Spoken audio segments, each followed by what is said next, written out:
Hi everyone, my name is Jennifer Cross and I'm here with Bob and Dixie Forsyth for a feminine moment. And we are going to be talking today about how Bob and Dixie met and what drew you to each other. So this is a little bit more personal and getting to know you guys because you are. Other than the fact that he was so cute. Yeah, okay. Of course, physical attraction first. Well, yeah, he still is anyway. Yeah, he's really cute. We were in college, we shared an English class. It was a small class. And he was in my English class. And we sat beside each other, and I think the first thing I noticed about her was her long hair. had really long hair. She looked very feminine. I've got to say, she looked very feminine. Her hair was, I'm going to say, down to the middle of your back. No, it was waist. Wow. It was noticeable. Well, I had dark hair then before I got older and had to color it lighter.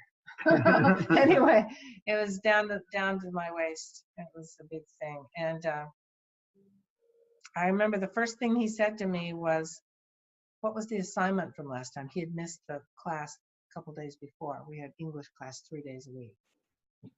What was this? And then we never quit talking. I think I asked her, what was the assignment? And she told me, and I noticed her name. It said Dixie Andelin. And I thought, I wonder how you say that. I mean, did you? I didn't. She was right beside me. She was like in the, it's like a desk right next to me.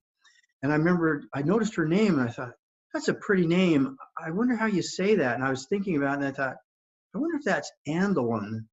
I wasn't sure, but I think I said, is that Andelin? He said, yeah, usually people don't get it right. They call me Andelian or Really? Andeline. She had a teacher that called her Adeline. I don't know. I had a teacher that called me Mrs. Adeline in 7th grade. Yeah. Yeah. Anyway, he looked so cute. He was wearing penny loafers and jeans, and he walked me to my dorm. Oh, and there it is. Started from there. Sort of started talking, we started just talking, then take a walk on campus. And then remember one of the first times I think we went and did something together, we went tubing up in the mountains at Sundance, in Sundance, Utah at a ski resort. Nice. You get a giant inner tube and you slide down the snow. Oh, yeah. You've never done that, I don't know. Yep.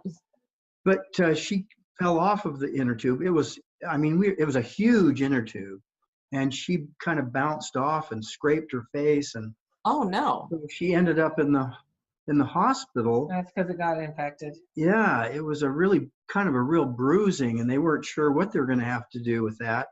So I visited her every day and took a get well card every day while she was in there. We just sort of started to, because I think I felt bad that I take her tubing and she gets injured, and it started to pull us together, and then we just started spending more and more time together. I may have pulled you together, but I was already together. Well, yeah, it probably got me more involved because it's almost like I had a task that I needed to. I think I would have. I told him after we'd known each other about a month, I would have married him if he'd asked me that. I just knew.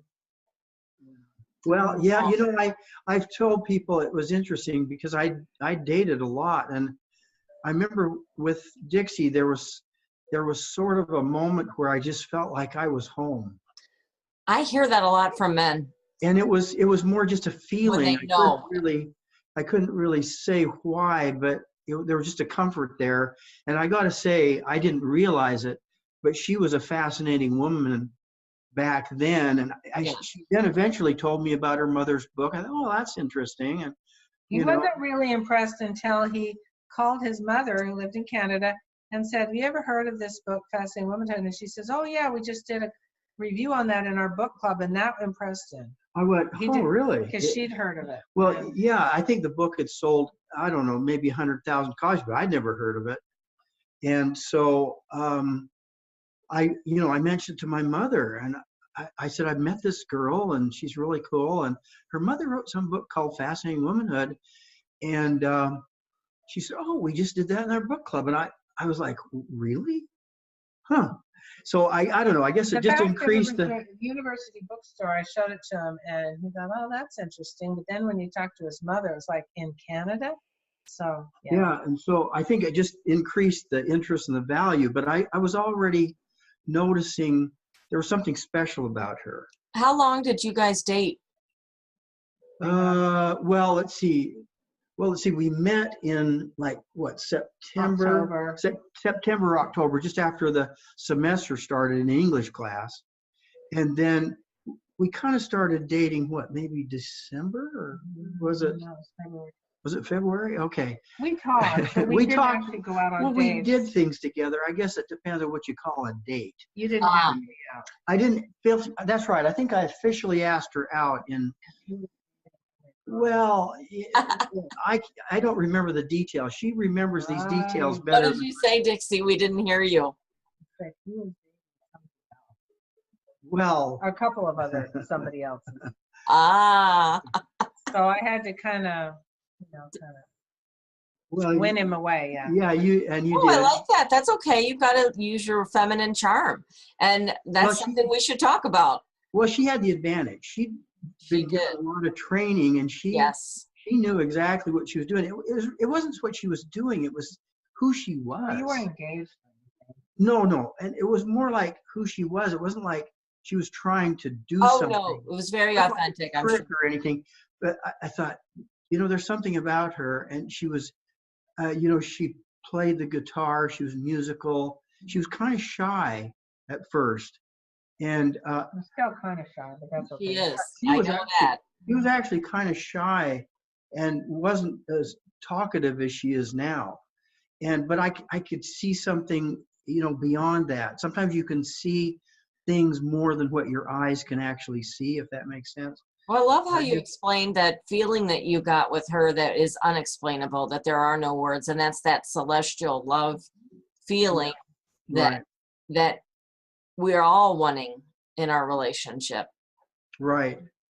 Anyway, And you can have it. 48 Yep. years later, we You do still have it.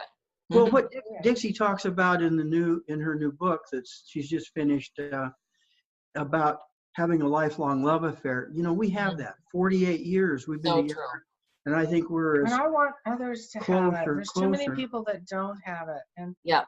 if you're married to a basically good guy, as long as he's not a sociopath or a criminal or some of these people that are really have a lot of problems, and there's a lot of really basically good guys. Yep.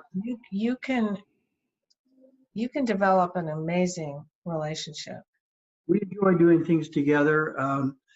The kids are grown. We got grandkids, but we have a great time together. The point is, this is not luck. This is Yeah. not. This is something that you can cultivate and develop, and you can do it. And we've Yeah. got the tools. Yes. Thank you so much. We're going to end on that. That's a great encouragement for us today. Thank you so much for sharing that personal part of your relationship. It means a lot to us. Thank you so much. You guys have a wonderful day. She's my everything. Oh, I can tell and I know this audience from being with them in person that their love is certainly, you can feel it in a genuine way. You can feel the love you guys have for each other. It's really beautiful. I love it. It's very inspiring. It's so inspiring. Millions and millions can have it too. They just don't Yes. know. So. Yeah, we've got a lot of work to do. That's right. Yeah. All right, everyone. Thanks for watching. Please like, comment, and share, and send us your questions. We love to answer them. Bye-bye. Bye-bye.